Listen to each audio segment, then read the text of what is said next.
Dengan khas dalam laporannya menyatakan bahawa di Parlimen kita cuma akan menang 137 kursi yang kita menang 140. Jadi on target itu. MIO pun kata yang sama. Tapi bila kita tanya tingkat 4 kata kita akan sapu bersih. Jadi Pak Lah pun keluar kenyataan lepas itu, keluar dalam surat khabar muka depan, BN sapu bersih. Kemudian tanya pasal Kelantan, tingkat 4 kata Kelantan pun kita akan tawan semula. Begitu yakin dengan kempen Pandai Doh dan sebagainya. Jadi dari mana datangnya intelligence ini yang sekarang ini terbukti kurang intelijen sebenarnya. Jadi yang ini yang kita nak. Jadi kita risau kalau orang seperti ini yang beri nasihat kepada Presiden kita dan Perdana Menteri kita, dan malangnya pemimpin kita ini pula terima nasihat-nasihat ini bulat-bulat, walhal ada agensi-agensi kerajaan, ada kita sendiri yang beritahu kita sebenarnya dalam keadaan yang genting, kita perlu lakukan sesuatu, tapi tak dilakukan. Itulah yang dilakukan oleh Tun dalam kritikan-kritikan beliau untuk menyedarkan kita supaya kita ambil tindakan.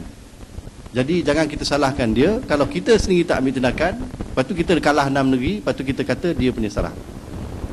Jadi kita sendiri kena sedar. Kemudian manifesto pemuda yang akan saya bawa, saya ingat pokoknya, asasnya ialah satu saja: selesaikan masalah rakyat. Itu saja. Rupa-rupanya apa yang kita buat selama ini dilihat oleh rakyat sebagai program syok sendiri. Malah kita buat program nak dapatkan orang ramai-ramai, kita siap kena bagi t-shirt, orang kata 3T, tambang, t-shirt, topi. 3 ni kalau ada barulah ramai. Jadi kalau kita dapat 100 orang, 200 orang, kita dah rasa gagah, dah rasa syok. Padahal kita dah gula-gulakan mereka untuk hadir. Adakah mereka ikhlas sama-sama nak berjuang dengan kita? Itu kita tak ambil peduli. Jadi kenapa mereka tak rasa dekat dengan kita? Masalah yang mereka hadapi, kita tak bantu selesaikan.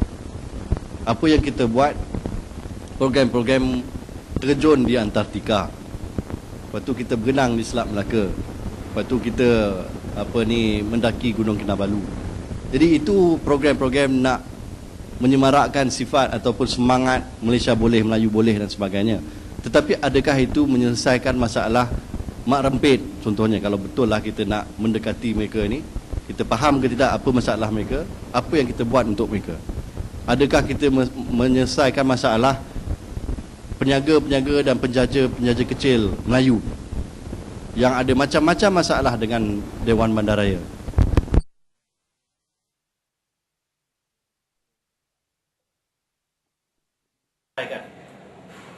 Kita kena benar-benar memahami. Sepatutnya pemuda dan UMNO itu sendiri tahu apa masalah yang mereka hadapi. Satu cara lagi kita nak tahu, kita dekatkan diri kita dengan NGO Melayu.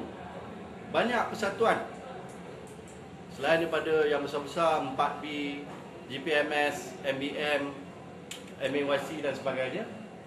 Ada juga lagi persatuan-persatuan penjaja dan peniaga Melayu di peringkat negeri. Diorang ni pun bila kita dekat dengan diorang, baru kita faham apa masalah yang mereka hadapi dan barulah kita boleh tolong selesaikan. Saya percaya kalau ini kita lakukan, maka sudah tentu mereka akan berharap dengan kita dan kita mendapat sokongan. Sebab itu yang saya ingat begitu penting. Adakah kita yakin kita dapat menang balik negeri-negeri yang kita kalah? Saya kena akui bahawa buat masa ini, selagi saya tak nampak perubahan ataupun pembaharuan berlaku dalam UMNO dan Barisan Nasional, cukup susah untuk kita tawan semula negeri-negeri ini.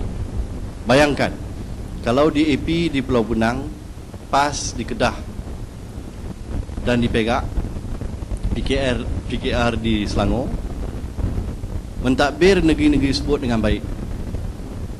Contohnya, bila kita rasa marah, Lim Kuan Eng kata di Pulau Pinang akan buang dasar ekonomi baru.